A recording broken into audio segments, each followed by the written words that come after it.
आप देखें ना, जनाब ज़ैनब की स्ट्रेटेजी देखें, मैं मसाइब नहीं पढ़ा लेकिन स्ट्रेटेजी देखें।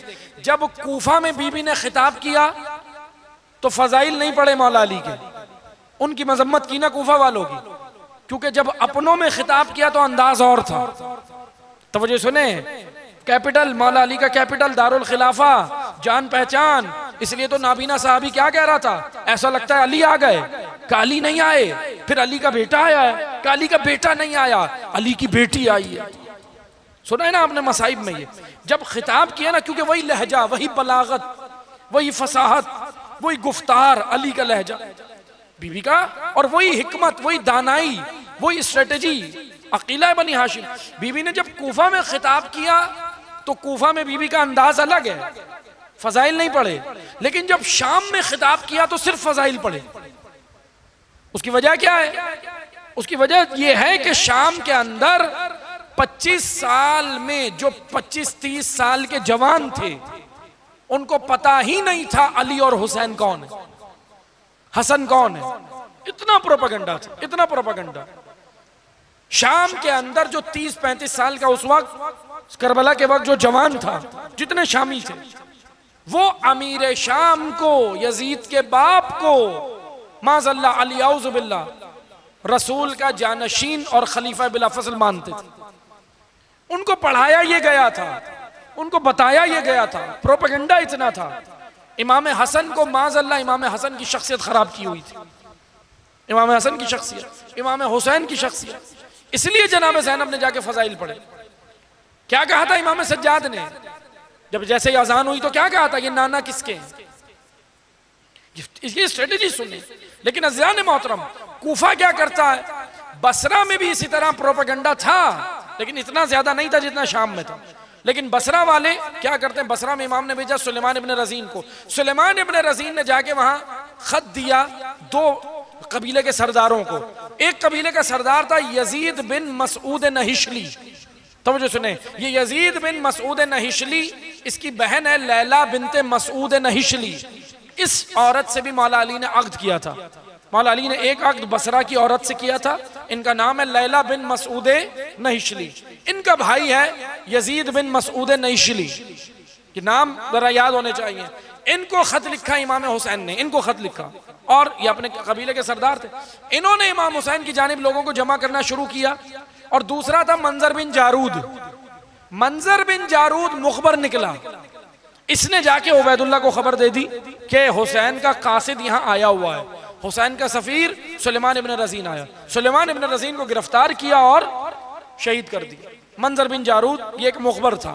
अब बहरहाल यजीद बिन मसूद नहिशली ने लश्कर तैयार किए, लश्कर तैयार किए, लोगों को जमा किया, सब कुछ किया। बसरा वाले निकले, नुसरत हुसैन को निकले, मगर आशूर हो गया। अज़ीज़ान मोहतरम, मन अमला सालिहम, बर वक्त अमल करना है, बर वक्त अमल सालेह, यानी जल्दी। जिन कामों में हुसैन जल्दी चाहते हैं हम देर ना करें, जिन कामों में हुसैन देर चाहते हैं हम जल्दी ना करें, ये अमल सालेह है। बसरा वाले लेट हो गए। अब बहरहाल बसरा वालों का क्या मकाम है वो अल्लाह जानता है, हम उसके ऊपर तज्जिया नहीं कर सकते, हम उनको क्रिटिसाइज नहीं कर सकते। इरादा किया उन्होंने, नुसरत के लिए निकले, मगर नहीं पहुंच सके, आशूर हो गया। वो भी सारा किरदार यजीद बिन मसूद नहिशली का है, जिसने लश्करों को तैयार किया, लोगों को बताया कि भाई नुसरत हुसैन करो, हुसैन पे ये वक्त आया है और यजीद की हुकूमत को कबूल नहीं करो। बहरहाल बसरा में थोड़ी सी ये हर्ज व मर्ज थी, मगर कूफा में बहुत ज्यादा थी। कूफा वाले खड़े हो गए। कूफा वालों ने खत लिख के, पहला खत इमाम हुसैन के पास कूफा के शिया सरदारों की जानिब से आया, शिया लीडर्स। लेकिन जब इमाम को खत लिखते हुए देखा तो कूफा वालों में जरा देखा देखी अमल थे सारे। जब इधर देखा खत लिखते हुए कूफा के सरदारों को, बाकियों ने भी लिख दिया, अशराफ ने भी इमाम हुसैन को खत लिखे, हत्ता के मवाली, वो तबका जो रेंटल फौज थी, इनको कुछ समझ बूझ नहीं थी। इन्होंने कहा तुम लोग क्या कर रहे हो? इन्होंने कहा हम अपना इमाम बुला रहे हैं। कहा अच्छा, उस इमाम को हम भी बुला लेते, हम भी उसको मानेंगे। इनको कुछ नहीं पता कि इमाम कौन है, क्या है। इन्होंने मवाली तबका जो था, इन्होंने भी खत लिखवा लिए कि हमारे नाम से भी लिखो। 12,000 खत तारीख कहती है इमाम हुसैन तक पहुंचे, 12,000। बहरहाल इमाम हुसैन ने हजरत मुस्लिम को भेजा, और आप के सबके सामने कि हजरत मुस्लिम की शहादत में ज्यादा तारीख नहीं पढ़ा, लेकिन इसमें से सुने। हजरत मुस्लिम का पहला इनकार किसने किया? सुलेमान इब्ने सुरद। ये आज किरदार सुने, बड़ा अहम किरदार है। सुलेमान इब्ने सुरद बड़ा अजीब व गरीब किरदार है। ये सिफीन में मौला अली का साथी था, सुलेमान इब्ने सुरद। मौला अली के बाद इमाम हसन से इख्तिलाफ किया, इमाम का साथ नहीं दिया, इमाम हसन का साथ नहीं दिया। इमाम हुसैन के दौर में अब जब यजीद बरसर इख्तिदार आया तो इसकी गैरत जागी, इसने बोला नहीं, हम यजीद को कबूल नहीं करेंगे। खत लिखा इमाम को, इमाम ने जनाब मुस्लिम को भेजा। तवज्जो सुनिएगा, तारीख की इबरतें। अब हजरत मुस्लिम कौन है? नुमाइंदा हुसैन, सफीर हुसैन, नाइबे हुसैन। तवज्जो कीजिएगा, नाइबे हुसैन आया कहाँ? कूफा में, हानी के घर। ये सारी मुलाकातें हुई हानी इब्ने उरवा की। जैसे ही आए सुलेमान इब्ने सुरद ने, जानते हैं क्या किया?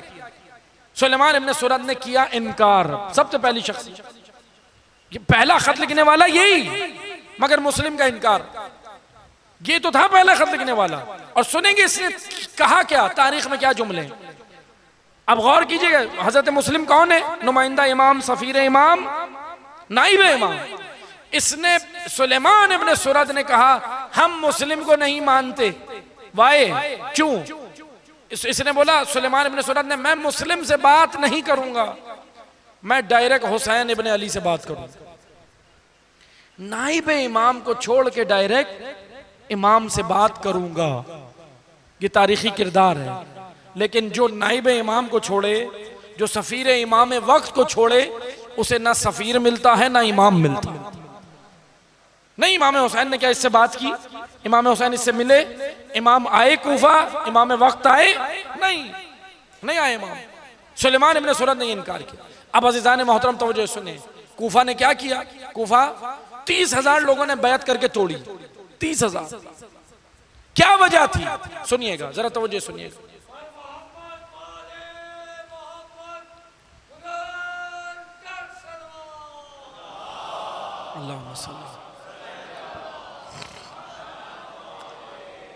बस अज़ीज़ान मोहतरम, कूफा वालों ने क्या वजह थी? देखें, पहली स्ट्रेटेजी उबैदुल्लाह इब्ने ज़ियाद ने ये की, तमाम कूफा के सरदारों को जमा किया, तमाम सरदारों को जमा किया। और जमा करने के बाद बोला जाओ अपनी कौम, कबीले वाले थे ना वहां पे, कबीला परस्ती थी।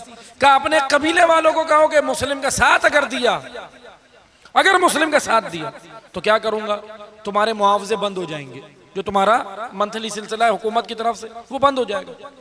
इधर पहला आधा लश्कर हजरत मुस्लिम को छोड़ गया।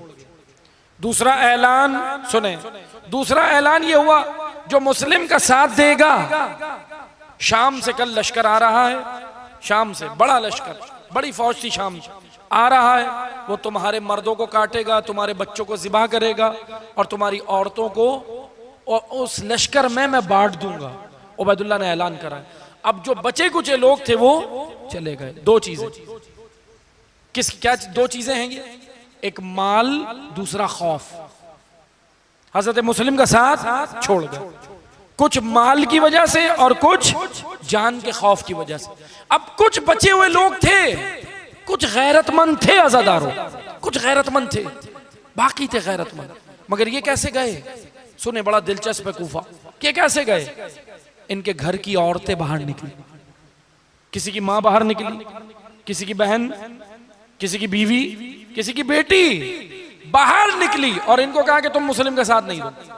इन्होंने कहा भाई नुमाइंदा हुसैन है, इमाम ने भेजा है, इमाम वक्त ने। इन खवातीन के जुमले हैं तारीख में, सुने आज़ादार, इन खवातीन के जुमले। इन्होंने पता है क्या कहा? इन्होंने कहा तारीख में बड़े दर्दनाक जुमले। इन्होंने कहा अगर तुमने मुस्लिम का साथ नहीं छोड़ा तो यहीं बाहर बाजार में हम बरहना हो जाएंगे। ये जो बचे हुए लोग थे ये हजरत मुस्लिम को छोड़ के चले गए। अज़ीज़ान मोहतरम तवज्जो सुनिएगा, तवज्जो सुनिएगा। कौन सी जंजीरें इमाम वक्त का साथ देने नहीं देती? माल बाज़ औक़ात फितना बन जाता है।